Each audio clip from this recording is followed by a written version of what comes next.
మన తెలుగు సంస్కృతి ఛానల్కి స్వాగతం.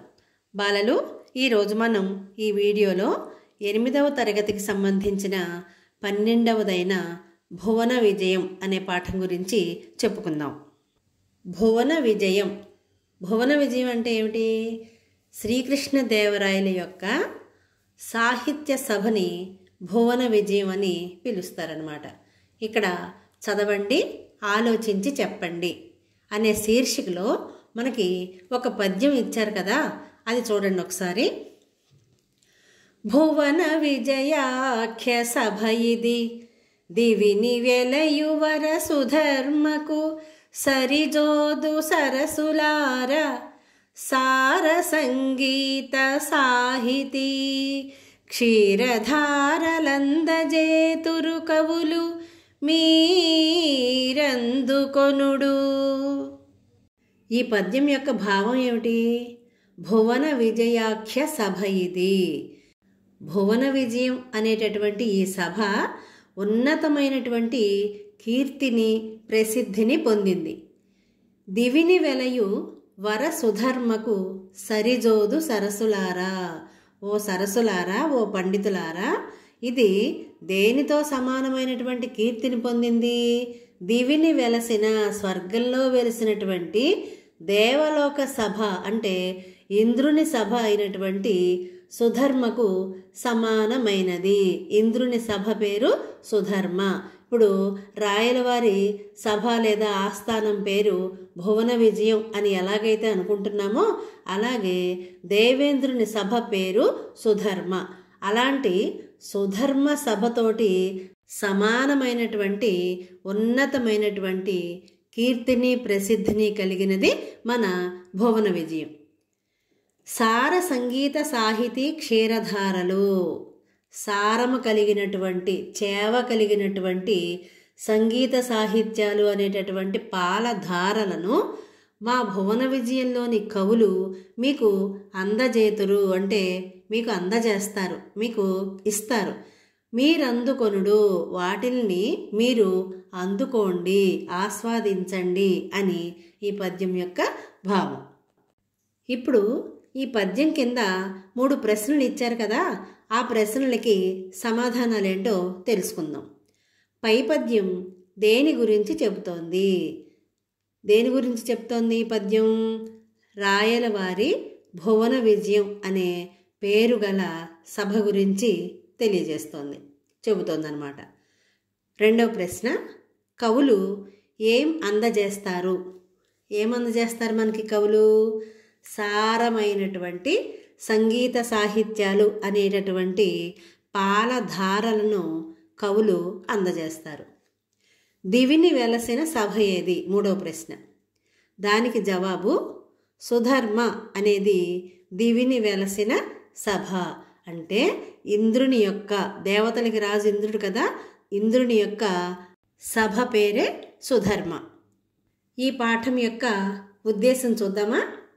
విద్యార్థులకు అష్టదిగ్గజ కవులున్న భువన విజయాన్ని పరిచయం చేస్తూ తెలుగు భాషకు ఉన్న ప్రత్యేకతను, ఘనతను, మాధుర్యాన్ని తెలియపరచటం, భాషాభిమానాన్ని పెంపొందించటమే ఈ పాఠ్యాంశం యొక్క ప్రధానమైనటువంటి ఉద్దేశం. అంటే అష్టదిగ్గజ కవులు, శ్రీకృష్ణదేవరాయల ఆస్థానంలో ఉన్నటువంటి ఈ భువన విజయంలో ఉన్న అష్టదిగ్గజ కవులను పరిచయం చేయటం, అలాగే మన తెలుగు భాషకి ఉన్నటువంటి ప్రత్యేకతల్ని, గొప్పతనాన్ని, ఆ భాష యొక్క తీయదనాన్ని తెలియచేయటం, విద్యార్థులలో అందరిలో కూడా భాష పట్ల అభిమానాన్ని పెంపొందించటమే ఈ పాఠం యొక్క ఉద్దేశం అన్నమాట. తరువాత కవి పరిచయం చూద్దాం. ఇక్కడ మనకి 2 కవులు ఉన్నారు. మొట్టమొదటి కవి వేటూరి ప్రభాకర శాస్త్రి గారు. ఈయన 1888 సంవత్సరం నుంచి 1950 సంవత్సరం వరకు జీవించి ఉన్నారు. ఈ వేటూరి ప్రభాకర శాస్త్రి గారు కృష్ణా జిల్లాలో ఉన్నటువంటి పెదకళ్ళేపల్లి అనే గ్రామంలో జన్మించారు. వీరి తల్లిదండ్రులు సుందర శాస్త్రి, శేషమ్మ గారులు. తండ్రి వద్ద, మద్దూరి రామావధాని వద్ద ఈయన సంస్కృతాంధ్రాలు నేర్చుకున్నారు. ప్రభాకర శాస్త్రి గారు వాళ్ళ నాన్నగారి దగ్గర, మద్దూరి రామావధాని గారి దగ్గర సంస్కృత భాష, ఆంధ్ర భాషని నేర్చుకున్నారు. శాస్త్రి గారు గొప్ప పరిశోధకులు, కవి, నాటకకర్త. ఈయన దేశ చరిత్ర, భాషా సాహిత్యాలను పరిశోధించి అమూల్యమైనటువంటి వ్యాసాలను రచించారు. ప్రాచీన కవుల చాటువులను సేకరించి చాటు పద్య మణిమంజరిని కూర్చారు. చాటువులు అంటే ఏదైనా ఒక సంఘటనకి లేదా సందర్భానికి ప్రతిస్పందించి అప్పటికప్పుడు చెప్పేటటువంటి పద్యాలని చాటు పద్యాలు అని అంటారు. సందర్భానుసారంగా అప్పటికప్పుడే చెబుతారనమాట. దానికోసం ముందుగా సిద్ధపడటం అనేది ఉండదు. ప్రభాకర శాస్త్రి గారు మన ప్రాచీన కవులు రాసినటువంటి చాటువులని లేదా చాటు పద్యాలను సేకరించి చాటు పద్య మణిమంజరి అనేటటువంటి ఒక సంకలన గ్రంథాన్ని తయారు చేశారట. తరువాత రెండవ కవి సివి సుబ్బన్న గారు.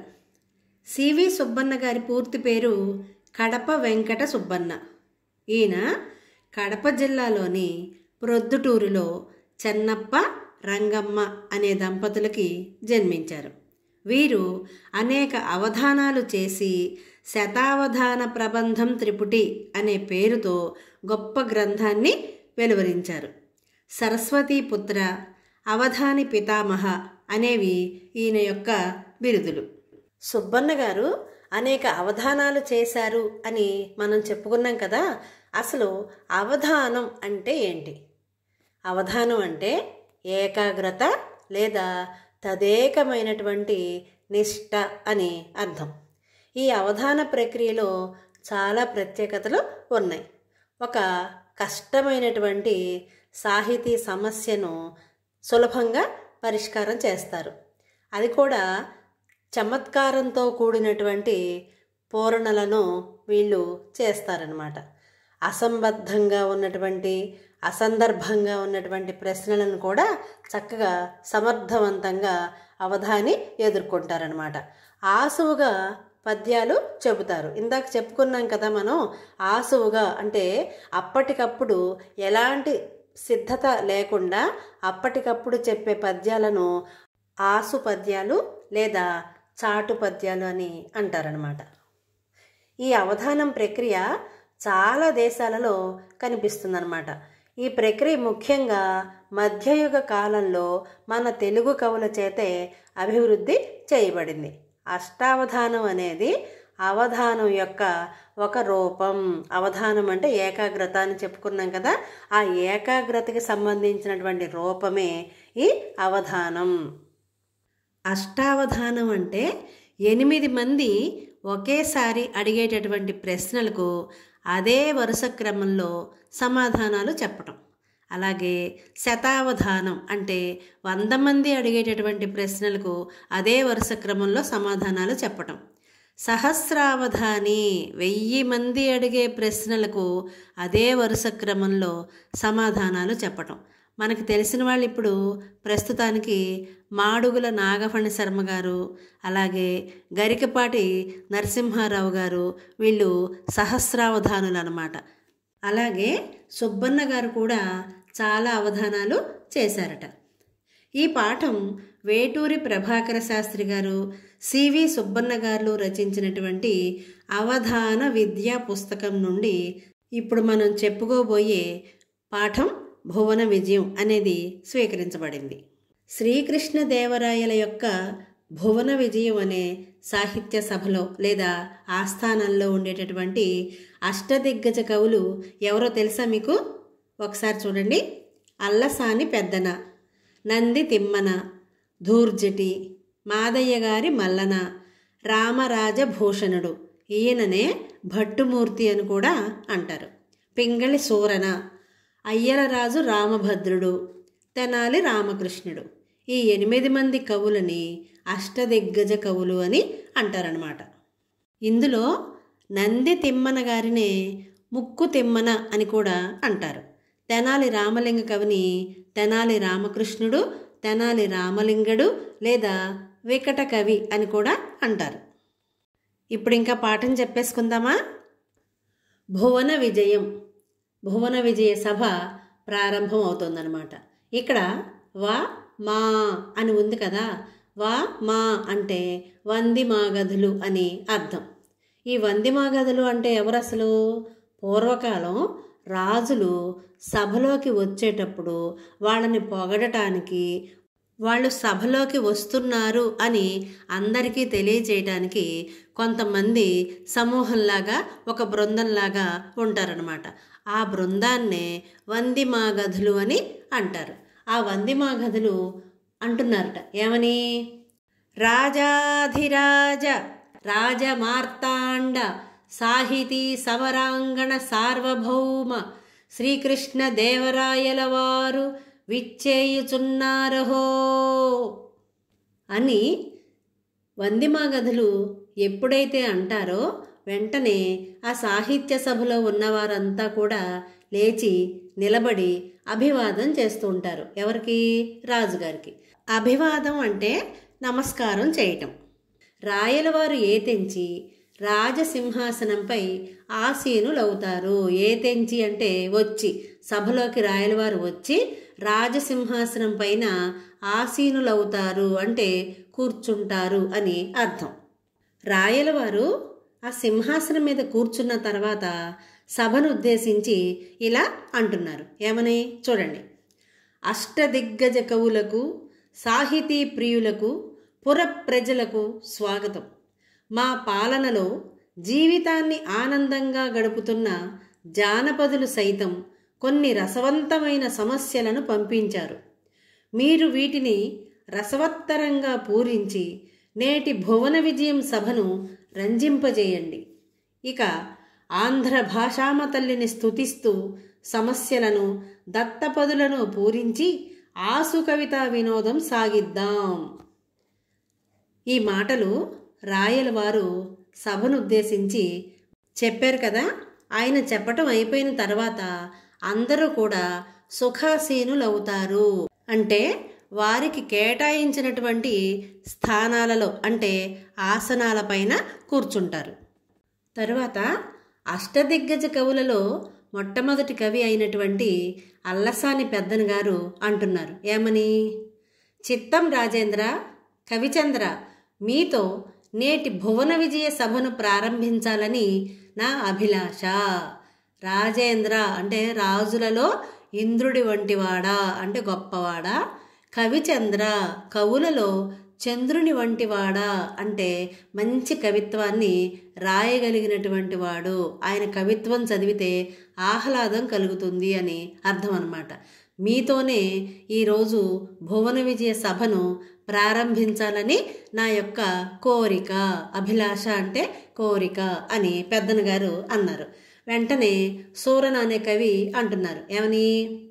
మీ ఆలోచన నిజమే పెద్దనామాత్య, కానీ ప్రభువుల ఏలుబడిలో ఎన్నో భాషలు ఉండగా తెలుగు భాషపై ఇంత మక్కువ చూపటానికి గల కారణమేమిటో అని అడిగి ఆసీనులయ్యారు. పెద్దనామాత్య, మీ ఆలోచన బాగుంది, కానీ ప్రభువుల ఏలుబడిలో మన రాజ్యంలో, రాయలవారు రాజ్యంలో ఎన్నో భాషలు ఉన్నాయి, కానీ తెలుగు భాష మీదే ఇంత ఇష్టం చూపించడానికి గల కారణం ఏమిటో అని కూర్చున్నారట సూరన గారు. తర్వాత అప్పుడు రాయలు అంటున్నారు. ఏమని? అదేమిటి సూరన కవి, మందార మకరందాలు జాలువారే తెలుగును ఇష్టపడని వారుందురే, తెలుగదేలనందువా అంటున్నారు రాయలు గారు. ఏమని? సూరన కవి, అదేంటి అట్లా మాట్లాడుతున్నారు? మందార మకరందాలు అంటే తీయనైనటువంటి తేనెలు జాలువారేటటువంటి తెలుగుని ఇష్టపడని వాళ్ళు ఎవరైనా ఉంటారా? తెలుగు ఎందుకు అని అడుగుతున్నావు కదా, విను. తెలుగదేలయన్న దేశంబు తెలుగేను, తెలుగు వల్లభుండ తెలుగొకండ, ఎల్ల నృపులు గొలువ నెరుగవే బాసాడి, దేశ భాషలందు తెలుగు లెస్స.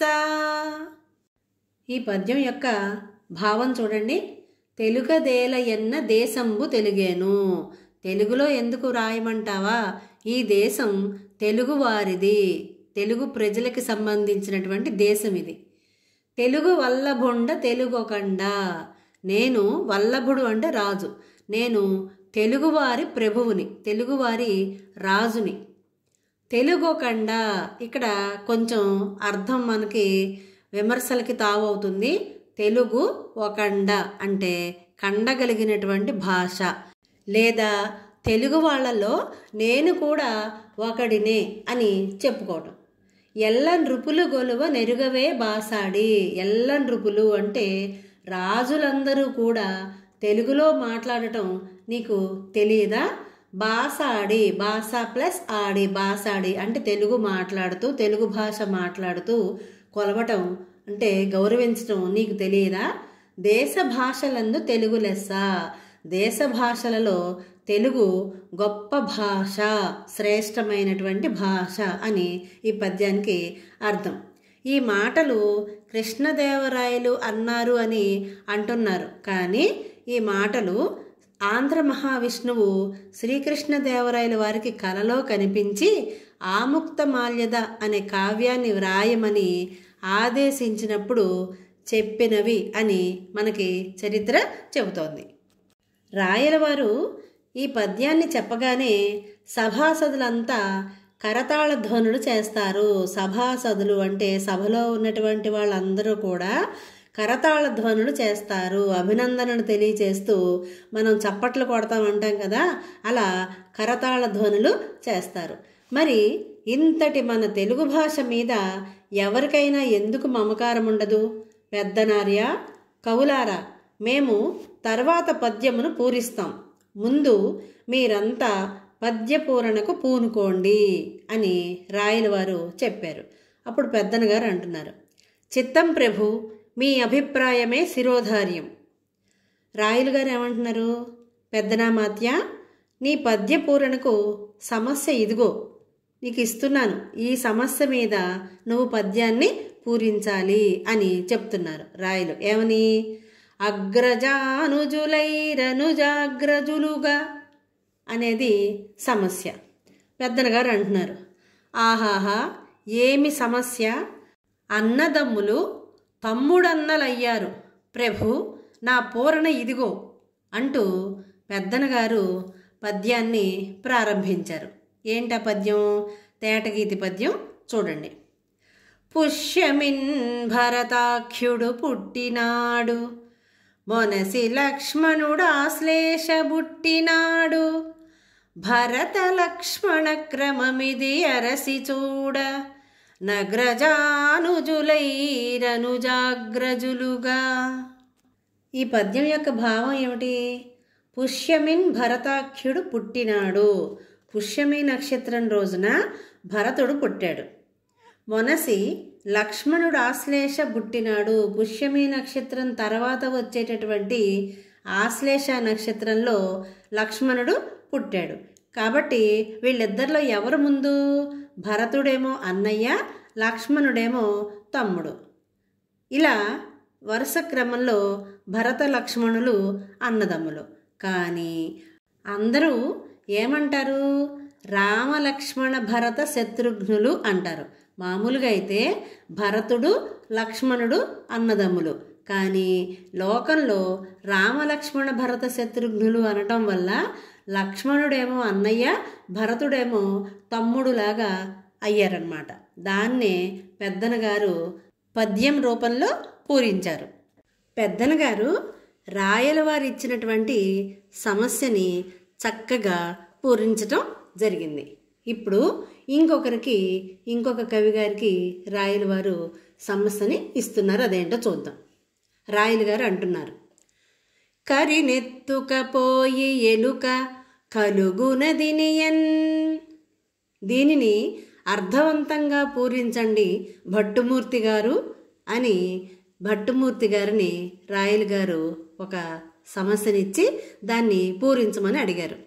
అప్పుడు భట్టుమూర్తి అంటున్నారు, కవిగారు, పల్లె జీవనులకు సుపరిచితమైన చక్కని సమస్య ఇచ్చారు మహారాజా అంటూ సమస్య పూరించడం ప్రారంభించారు భట్టుమూర్తి గారు.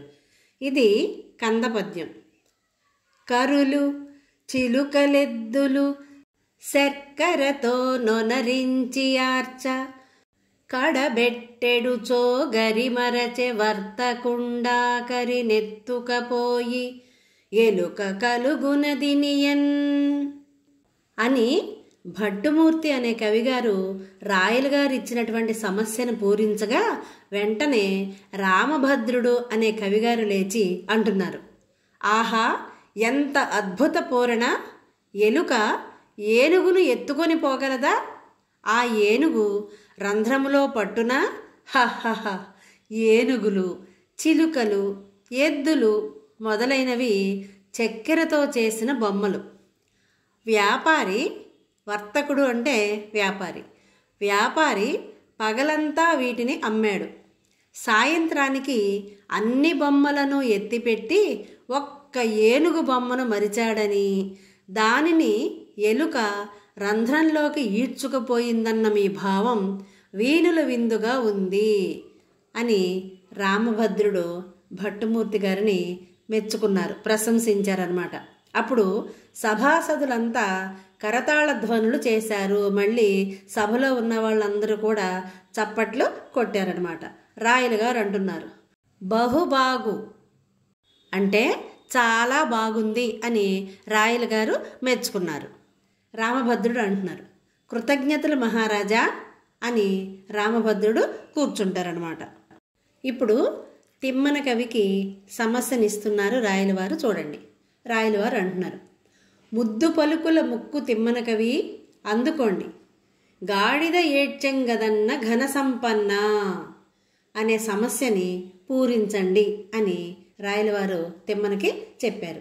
సభలోని వారంతా గొల్లున నవ్వుతారు. గాడిద ఏడ్చెంగదన్న ఘన సంపన్న అంటే ఓ ఘనమైన సంపద కలవాడా, గొప్ప సంపద కలవాడా, అరే గాడిద ఏడ్చింది కదా అని దాని యొక్క అర్థం.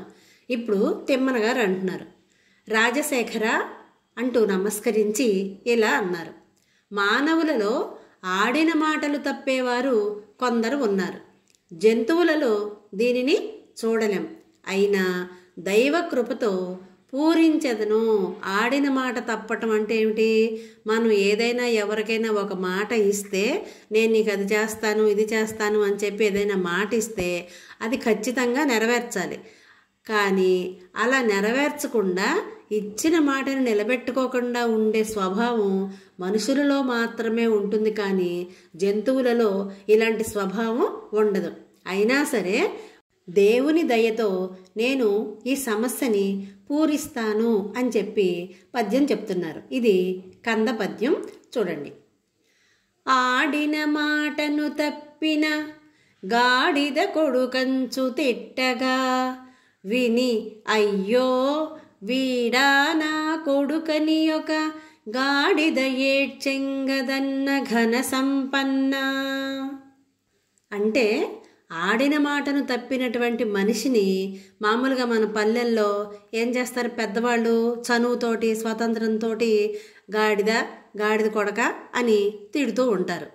ఒక్కొక్కసారి ముద్దుగా కూడా అలా తిడుతూ ఉంటారనమాట. కానీ ఇక్కడ ఆడిన మాటను తప్పిన వాడిని గాడిద కొడుక అని తిట్టినప్పుడు ఆ తిట్టుని వినినటువంటి గాడిద అయ్యో ఆడిన మాట తప్పాడు, వీడా నా కొడుకు అని చెప్పి గాడిద ఏడ్చిందిట.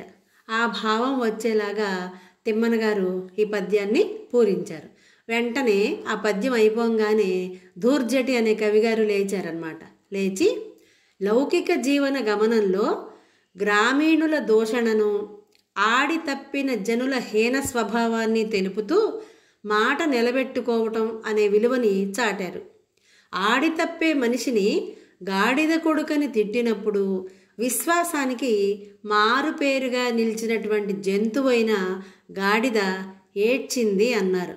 దీనిని చెప్తూ దృష్టాంత రూపంలో సాగిన మీ పూరణ భళ అని మెచ్చుకున్నారట. దృష్టాంత రూపము అంటే ఉదాహరణని చూపిస్తూ చెప్పేటటువంటి అలంకారాన్ని దృష్టాంత అలంకారం అని అంటారు. ఆ అలంకారం రూపంలో ఇప్పుడు మీరు ఈ సమస్యని పూరించారు, చాలా బాగుంది తిమ్మన గారు అని చెప్పి ధూర్జటి కవి గారు మెచ్చుకున్నారు. రాయలు గారు ఏమంటున్నారు చూడండి. ధూర్జటి తిమ్మన కవీంద్రులు లోకరీతిని భీతి లేకుండా పలికారు. లోకరీతిని భీతి లేకుండా, భీతి అంటే భయం, లోకరీతి అంటే లోకంలో ఉండేటటువంటి తీరుని, లోకంలో ఉండేటటువంటి పద్ధతిని లేదా విధానాన్ని భయం లేకుండా తిమ్మన కవీంద్రులు గారు చెప్పారు అని రాయలు గారు మెచ్చుకున్నారనమాట. ఇప్పుడు నన నన నాన నాన నన నాన నాన నాన నాన అనే సమస్యను మీరు పూరణ చేయండి. చూడండి, అన్ని నాగుణింతంలో రెండే రెండు అక్షరాలు, నాకు దీర్ఘమిస్తే నా, ఈ రెండే రెండు అక్షరాలు ఇచ్చి ఆ పదాలతోటి మీరు సమస్యని పూరించండి అని చెప్పి రాయలు వారు ధూర్జటి గారికి చెప్పారు. అప్పుడు ధూర్జటి గారు ఏమంటున్నారు, ప్రభు అని నమస్కారం చేస్తూ అక్షర విన్యాసం తప్ప అర్థం లేని సమస్యను ఇచ్చారు. అయినా చక్కని పూరణ కావిస్తాను. అక్షర విన్యాసం అంటే అక్షరాల ప్రదర్శన తప్ప మీరు ఇచ్చిన దాంట్లో అసలు ఏమాత్రం అర్థం లేదు కదా, అలాంటి సమస్యను నాకు ఇచ్చారు మీరు, అయినా సరే దాన్ని చక్కగా పూరించడానికి ప్రయత్నిస్తాను అని చెప్పి ధూర్జటి గారు ఒక పద్యాన్ని చెప్తున్నారు. ఇది చంపకమాల పద్యం. నిను నిను నిన్ను నిన్ను నిను నిన్నును నిన్నును నిన్ను నిన్ను నుంగని లయతాళ సంగతుల గాన కళా పరిపూర్ణ మానసమ్మున పలుకూని రాగముల మోదము నల్లుచు పల్కునిట్టులన్ నన నన నాన నాన నన నాన నాన నాన నాన. ధూర్జటి గారు చెప్పినటువంటి ఈ పద్యాన్ని విని మల్లన గారు ఆయన యొక్క పద్యాన్ని మెచ్చుకుంటూ దాని భావాన్ని కూడా ప్రశంసిస్తూ ఏం చెప్తున్నారో చూడండి. భళ శ్రీకాళహస్తీశ్వరుని వరప్రసాదం కవిత్వంగా పొందిన ధూర్జటి భువన విజయ కవులను చూచిన జానపదులు అంటే పల్లె ప్రజలు మన కవుల కావ్య సాహిత్యాన్ని, మన సభ యొక్క గొప్పతనాన్ని గూర్చి పొలంలో పనులు చేసుకుంటూ కూడా లయ తాళానికి అనుకూలంగా మిక్కిలి సంతోషంతో కూని రాగాలను అల్లుకునే స్థితిని కళ్ళకు కట్టితివి. పనిలో పాటతో పాటు పద్యాలను పాడుకునే వైఖరి అద్భుతం అని చెప్పి మల్లన గారు ఆయన యొక్క కవిత్వాన్ని అంటే ఆయన చెప్పినటువంటి పద్యాన్ని చాలా ప్రశంసించారట. అంటే ఏంటి, ఇక్కడ భువన విజయంలో ఉన్నటువంటి కవులందరి యొక్క సాహిత్యాన్ని, భువన విజయం సభ యొక్క గొప్పతనాన్ని, పొలంలో పనులు చేసుకుంటూ ఉన్న జానపదులు అంటే గ్రామ ప్రజలు కూడా పాటల రూపంలో పాడుకునేవాళ్ళు ఇప్పుడు పద్యాల రూపంలో కూడా పాడుకుంటున్నారు అని చెప్పి మల్లన్న గారు మెచ్చుకున్నారట. రాయలు గారు అంటున్నారు, అవునవును, జానపదుల సొత్తు జానపదం, సత్యం చెప్పారు. జానపదులు అంటే గ్రామాలలో పల్లెటూర్లలో నివసించే వాళ్ళని జానపదులు అని అంటారు. ఆ జానపదము నిజంగా జానపదుల సొత్తే, వాళ్ళకి సంబంధించినటువంటి సంపదే, మీరు నిజం చెప్పారు అని చెప్పి మెచ్చుకున్నారట. తర్వాత రాయల వారు ఎవరికి ఇస్తున్నారు సమస్య? ఇంకెవరు, మన తెనాలి రామకృష్ణ కవి గారికి ఇస్తున్నారు. ఏమంటున్నారో చూడండి. రామకృష్ణ, తదుపరి మీదే వంతు, మీ పద గుంఫనాన్ని మేమెరుగుదుము. మేక మరియు తోక ఈ రెండు దత్త పదాలతో ఒక శేష పద్యం చెప్పండి అన్నారు. ఇక్కడ దత్త పదాలు అన్నారు కదా, దత్త అంటే ఇవ్వబడినటువంటి పదాలు అని అర్థం. ఏమేం పదాలు ఇచ్చారు? మేక, తోక ఈ రెండు పదాలతోటి ఒక శేష పద్యాన్ని చెప్పండి అని రాయల వారు తెనాలి రామకృష్ణ కవితోటి అన్నారు. అప్పుడు తెనాలి రామకృష్ణుడు ప్రణామం చేస్తూ అంటే నమస్కారం చేస్తూ అంటున్నారట. ఏమని? మమ్మేలిన దేవరా, నన్ను ఆదేశిస్తే కాదంటానా? ఆలకించండి మహాప్రభో అని శేష పద్యాన్ని చెప్పటం మొదలుపెట్టారు. మేక తోకకు మేక, తోక మేకకు మేక, మేక తోకకు తోక, తోక మేక, మేక తోకకు మేక, తోక మేకకు మేక, మేక తోకకు తోక, తోక మేక, మేక తోకకు మేక, తోక మేకకు మేక, మేక తోకకు తోక, తోక మేక, మేక తోకకు మేక, తోక మేకకు మేక, మేక తోకకు తోక, తోక మేక, మేక తోక తోక తోక తోక తోక మేక, మేక తోక తోక తోక తోక తోక మేక, మేక తోక తోక తోక తోక తోక మేక, మేక తోక తోక తోక తోక తోక మేక. ఈ పద్యం భలే గమ్మత్తుగా ఉంది కదా. మేక తోక ఈ రెండు పదాలతో ఎంత చక్కని పద్యం చెప్పారు రామకృష్ణ గారు. అయిపోగానే భట్టుమూర్తి అనే కవిగారు లేచి, మీరు సామాన్యులు కారు రామకృష్ణ, ఏమేమి మేకల కాపరి అడవికి మేతకై మేకలు తీసుకుపోతున్నాడా? ఒక మేక ముందర పోతుందా? ఆ మేకకు తోక వెనుక భాగాన ఉంటుంది. ఆ తోక వెనుక మరొక మేక ఉంది. ఇలా మేకల మంద పోతున్న తీరును మేక తోక, మేక తోక అన్న దత్తపదాలతో చక్కగా చిక్కగా చెప్పారు అని భట్టుమూర్తి గారు తెనాలి రామకృష్ణ కవిని మెచ్చుకున్నారు. రామభద్రుడు అంటున్నారు, శహబాష్ రామకృష్ణ కవి, మీ కత్తికి రెండు వైపులా పదునే మరి, అందుకే మీరు వికట కవి అయ్యారు. ఇక్కడ వికట కవి అంటే ఏంటి అర్థం? పాండిత్యంతో పాటు వ్యంగ్యాన్ని హాస్యాన్ని కూడా పండించగలిగినటువంటి నైపుణ్యం కలిగిన రామకృష్ణ కవిని మెచ్చుకున్నారనమాట వికట కవి అని అంటూ. ఇంతకీ తెనాలి రామకృష్ణ కవి గారు చెప్పినటువంటి ఈ పద్యానికి అర్థం ఏమిటి? ఒక మేకల కాపరి మేత కోసం మేకల్ని అడవికి తీసుకుపోతున్నట్ట. మేక ఒకటి ముందర పోతుంటే ఆ మేక వెనకాల ఇంకొక మేక వెడుతోందట. మేకకు వెనక భాగాన తోక ఉంటుంది కదా, ఆ తోక వెనుక ఇంకొక మేక, ఇలా మేక వెనకాల మేక వెళుతుంటే దాన్ని మేకల మంద అంటారు కదా. అలా మేకల మందని వర్ణించేటటువంటి పద్యమే రామకృష్ణ కవి గారు చెప్పారనమాట.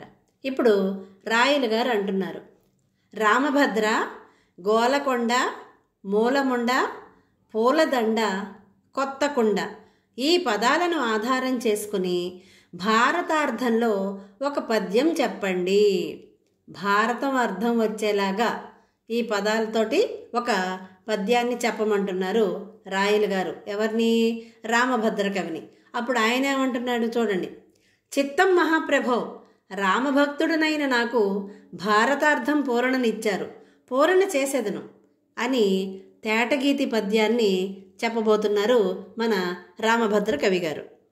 ఓ ఈ కురురాజ, నీ కొడుకు ఉత్తగోల, కొండవలె నుండు వినుమూలముండదింక, భండనమ్మున గెలిపింతు పాండుసుతుల, నురమునంబూలదండరే కొత్తకుండ.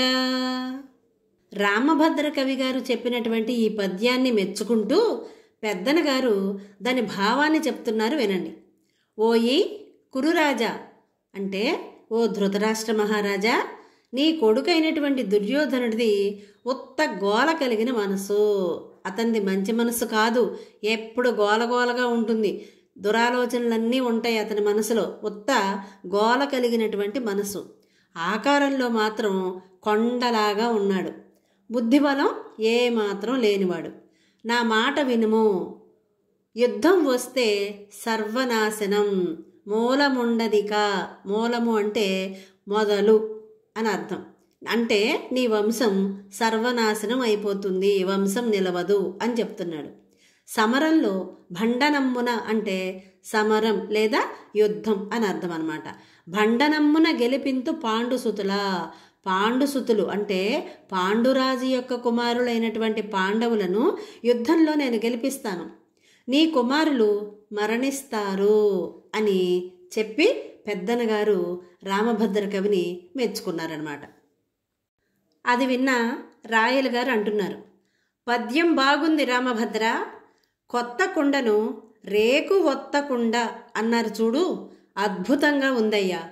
ఇక్కడ రేకు ప్లస్ ఒత్తకుండ, రేకొత్తకుండ, కొత్తకుండ అనే పదం వచ్చింది, రేకొత్తకుండ అనేటటువంటి భావం అక్కడ. ఏంటా భావం? పూల రేకు ఒత్తినంత సులభంగా పాండవులు నేను గెలిపిస్తాను యుద్ధంలో, మీ వంశం యొక్క మూలం కూడా ఉండదు అని శ్రీకృష్ణుడు రాయబారానికి వెళ్ళినప్పుడు ధృతరాష్ట్రుడితోటి అన్నటువంటి పద్యం అన్నమాట ఇది. తర్వాత పింగళి సూరన మా ఆరాధ్య దైవమైన శ్రీహరి దశావతారాలను గురించి ఆసువుగా ఒక పద్యాన్ని పూరించాలని వేరొకరు పంపారు, ప్రారంభించండి అని రాయలవారు సూరన కవి గారితో చెప్పారు. అప్పుడు సూరన గారు ఏమంటున్నారు, శ్రీహరి భక్త నికాయ శ్రీకృష్ణ దేవరాయ కోరినట్లే వినిపిస్తాను అని శేషపద్యాన్ని చెబుతున్నారు మన సూరన పండితులు గారు. మత్స్యమై జడనిధి మడియించే సోమకు గూర్మమై కవ్వపు గొండ మోసే గిటియై హిరణ్యాక్షు గీటడంగించెను హరియై వధించె ప్రహ్లాద జనకు వటుడై బలిదనుజు వంచించి కుదియించే భార్గవుడై క్షత్ర పంక్తి జెండే దశరథ రాముడై దశ కంఠుదెగటార్చే శౌర్యై దుష్టుల సంహరించే బుద్ధుడై త్రిపుర స్త్రీల బుద్ధి మార్చి రుద్రుచే వారి భర్తను దృంగజేసే గల్కియై మ్లేచ్ఛ సంతతి బిట్టు మార్చు హరిదశావతార చరిత్రమభినుతమ్ము. ఇది విష్ణుమూర్తి యొక్క దశావతారాలకు సంబంధించినటువంటి పద్యం. ఏ అవతారంలో ఏ కార్యాన్ని చేశాడు, ఏ పనిని నెరవేర్చాడు అనే దాని గురించి సూరన్ గారు ఈ పద్యం చెప్పారనమాట. అది విన్నటువంటి రాయలు గారు మహదానందంతో అంటున్నారు, మత్స్యావతారాన సోమకాసురుని చంపాడు, కూర్మమై మందరగిరి మోసి పాలసముద్రం చిలకడానికి సాయమయ్యాడు, వరాహ రూపంలో హిరణ్యాక్షుని చీరాడు, నృసింహమై హిరణ్యకశిపుని చీల్చాడు, వామనుడై బలిని పాతాళానికి పంపాడు, పరశురాముడై రాజుల దర్పాన్ని కూల్చాడు, శ్రీరాముడై రావణును వధించాడు, శ్రీకృష్ణుడై దుష్టులను అంతం చేశాడు, బుద్ధుడై పురస్త్రీల బుద్ధిని మార్చి శివుని చేత త్రిపురాసురుని చంపించాడు, కల్కిగా నీతిహీనులను కూల్చాడు, దశావతార కార్యకారణాలను మనోహరమైన శేషంతో సభాసదులను అలరింపజేశావు అని సూరన్ గారిని రాయలు చాలా ప్రశంసించారట. అంటే ఇక్కడ ఏమేమి అవతారాల్లో ఏమేం చేశారు? మత్స్యావతారం అంటే చేప అవతారంలో సోమకుడు అనేటటువంటి రాక్షసుణ్ణి చంపారు. తర్వాత కూర్మావతారం అంటే తాబేలు అవతారంలో మందరగిరి పర్వతాన్ని మోయటం వలన క్షీరసాగర మదనం అనేది జరిగింది.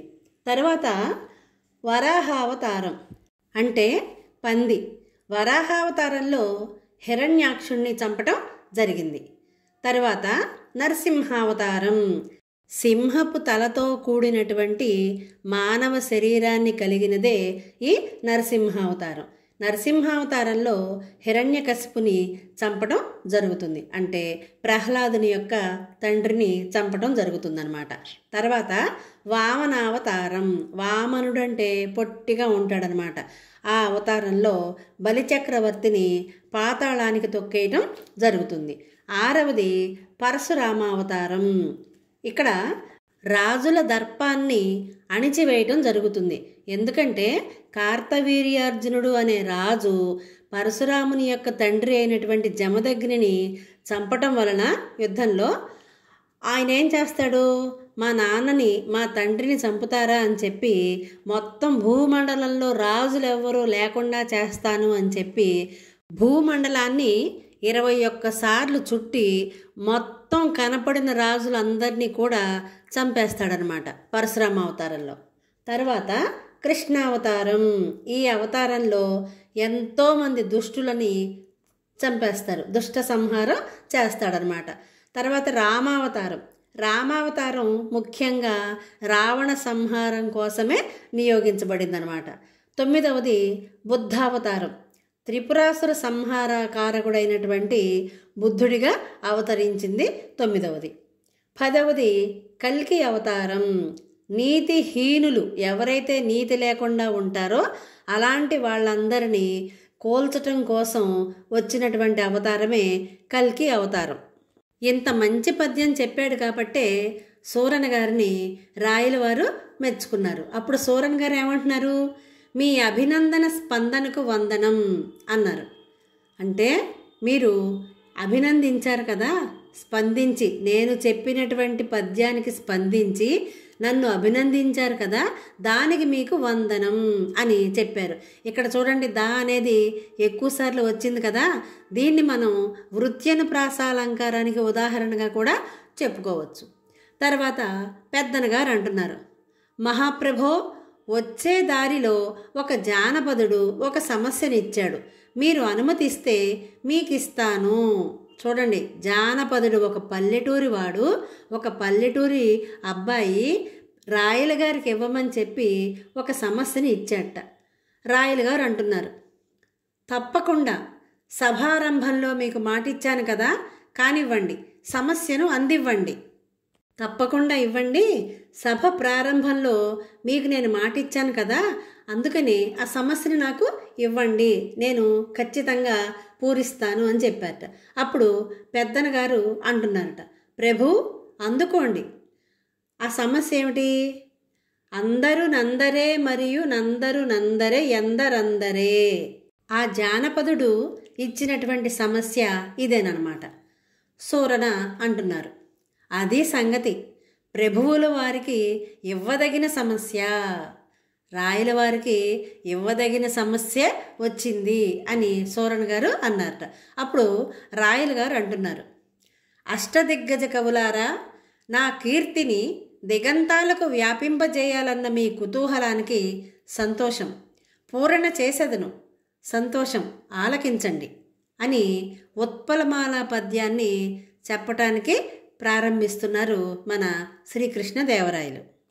కొందరు పాండితీధనులు, కొందరు నాగరకుల్ వదావదుల్, కొందరు చాతురీ ప్రియులు, కొందరు నీతికి భూతికి సిద్ధహస్తులౌ, కొందరు నాయకుల్ మరియు కొందరు గాయకులందరందరే, అందరు నందరే మరియు నందరు నందరే ఎందరందరే. రాయలు గారు చెప్పినటువంటి ఈ పద్యానికి సంతోషపడి తిమ్మన గారు ఆ పద్యం యొక్క భావాన్ని చెప్తున్నారు. చూడండి, కొందరు పాండితీధనులు అంటే సభలో ఉన్నటువంటి కొంతమంది పాండిత్యమే ధనంగా కలవారు. కొందరు నాగరకుల్, కొందరేమో నాగరికులు, నాగరికత తెలిసిన వాళ్ళు. వదావదుల్, ఇంకా కొందరు ప్రవక్తలు అంటే మంచిని బోధించేవాళ్ళు.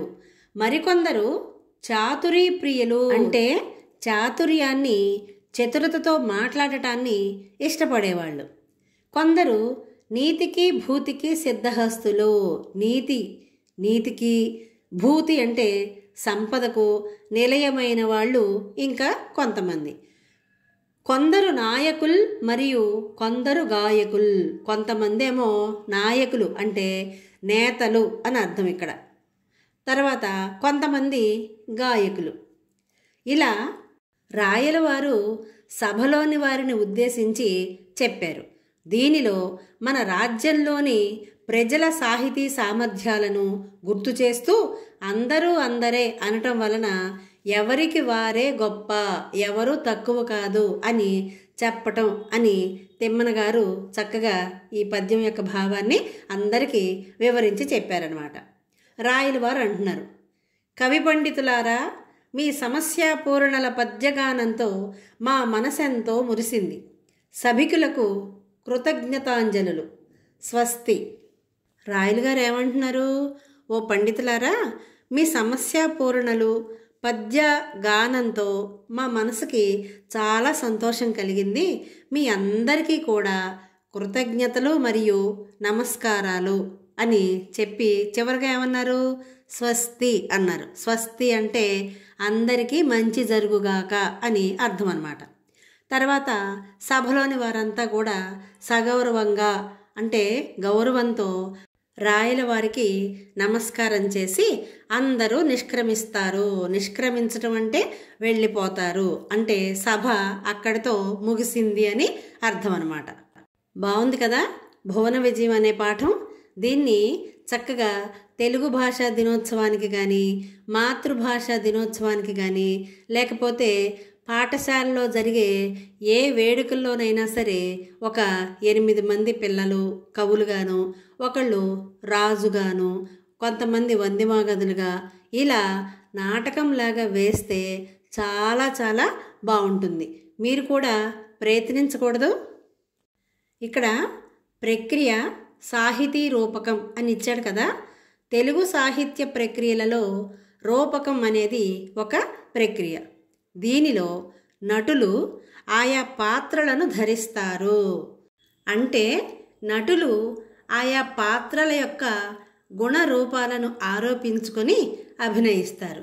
అంటే ఏదైనా ఒక పాత్రని నటించాలి అంటే ఆ పాత్రలాగా రూపాన్ని అలంకరించుకొని వాళ్ళ యొక్క గుణాలని వీళ్ళకి ఆపాదించుకొని ఆ నటులు అభినయిస్తారనమాట. దాన్నే రూపకమని అంటారు. రూపక ప్రక్రియ. అర్థమైంది కదా. అభినయించటం అంటే నటించటం అని అర్థం.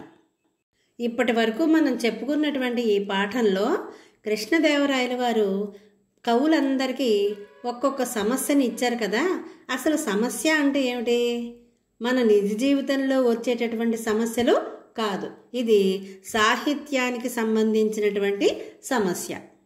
అవధాన ప్రక్రియలో పద్యంలో ఒక పాదాన్ని అంటే ఒక వరుసని తార్కిక అంశంతో ముడిపెట్టి వర్ణన చేయమని కవులను అడగటాన్నే సమస్య అని అంటారు. ఆ కవులు ఆ పద్యపాదాన్ని తార్కిక అంశంతో ముడిపెట్టి వర్ణన చేసి చక్కటి పద్యాన్ని చెబుతారు. దీనినే సమస్యాపూరణం అని అంటారనమాట. సాహిత్యపరంగా సమస్య అంటే ఇది అని మనం అర్థం చేసుకోవాలి. పాఠం విన్నారు కదా. ఇప్పుడు ఈ పాఠంలో వచ్చినటువంటి అష్టదిగ్గజ కవుల పేర్లను మనం ముందుగానే చెప్పుకున్నాం కదా. ఇప్పుడు వాళ్ళు రచించినటువంటి గ్రంథాలు లేదా కావ్యాల గురించి ఒక 2 మాటలు చెప్పుకుందాం. శ్రీకృష్ణదేవరాయల భువన విజయం అనే సాహిత్య సభలో ఉన్న 8 మంది మహాకవులను అష్టదిగ్గజాలని అంటారు.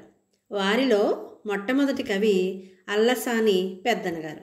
ఈయన మనుచరిత్ర అనే ప్రబంధాన్ని రచించారు. ప్రబంధం అంటే ఏమిటి?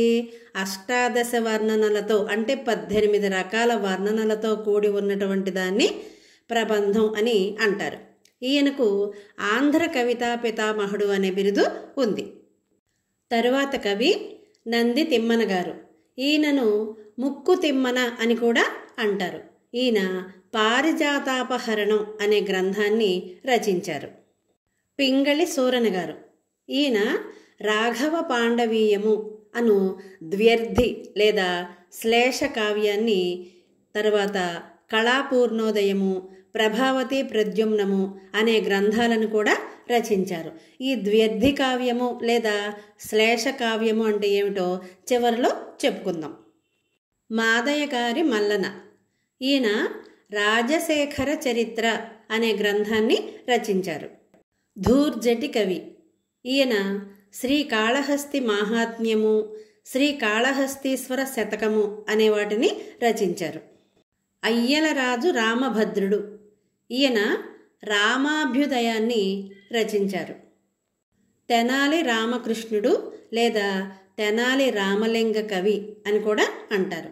ఈయన వికట కవి, అంటే హాస్యంతో కూడినటువంటి కవిత్వాన్ని కూడా చెప్పగల దిట్ట.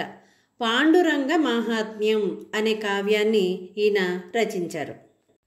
చివరగా రామరాజభూషణుడు, ఈయనకు భట్టుమూర్తి అనే పేరు కూడా ఉందన్నమాట. ఈయన వసుచరిత్ర అనే శ్లేష కావ్యమును, హరిశ్చంద్ర నలోపాఖ్యానము అనే ద్వ్యర్థి కావ్యమును రచించారు. ద్వ్యర్థి కావ్యం అనేది చాలా విలక్షణమైనటువంటి కష్టభరితమైనటువంటి ప్రక్రియ.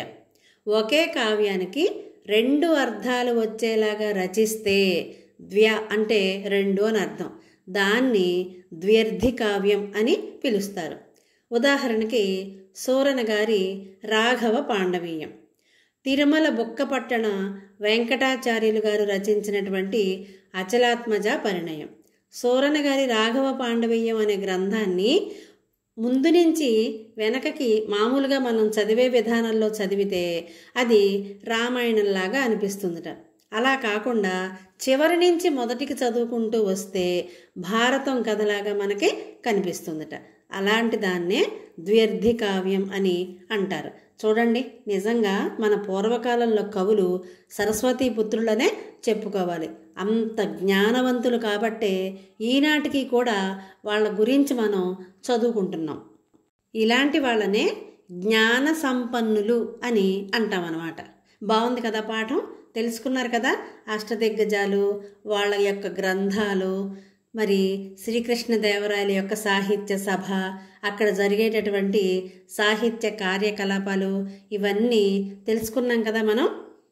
ఇలాంటి మరిన్ని వీడియోల కోసం చూస్తూనే ఉండండి మన తెలుగు సంస్కృతి ఛానల్. జై హింద్, జై భారత్.